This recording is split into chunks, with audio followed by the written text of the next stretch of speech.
మీ అందరికీ తెలిసిందే ఇప్పుడు మార్కెట్లో ఎలక్ట్రిక్ వెహికల్స్ ట్రెండ్ అవుతున్నాయి. సో మీకు ఈరోజు ఎలక్ట్రిక్ వెహికల్స్లో ఎన్ని టైప్స్ ఉన్నాయో చెప్తా వినండి. సో దీంట్లో వచ్చేసి 3 టైప్స్ ఉంటాయి: battery electric vehicle, hybrid electric vehicle, plug in hybrid electric vehicle. So ఈ 3కి డిఫరెన్సెస్ ఏంటంటే, సో బ్యాటరీ ఎలక్ట్రిక్ వెహికల్లో వచ్చేసి మీరు ఓన్లీ ఎలక్ట్రిసిటీ నుంచి ఛార్జ్ చేస్తారు బ్యాటరీని, అండ్ దీంట్లో ఎటువంటి ఇంజన్ అయితే ఉండదు, అండ్ దీంట్లో DC and AC chargers use అవుతాయి.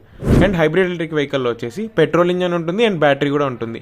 ఈ చిన్న బ్యాటరీ ఏదైతే ఉంటుందో దీన్ని పెట్రోల్ ఇంజన్తో ఛార్జ్ చేసుకోవచ్చు.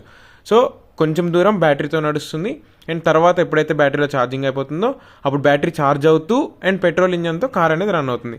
And plug in hybrid electric vehicle engine వచ్చేసి దీంట్లో ఇంజన్ ఉంటుంది అండ్ ఎలక్ట్రిసిటీ నుంచి కూడా ఛార్జ్ చేయొచ్చు.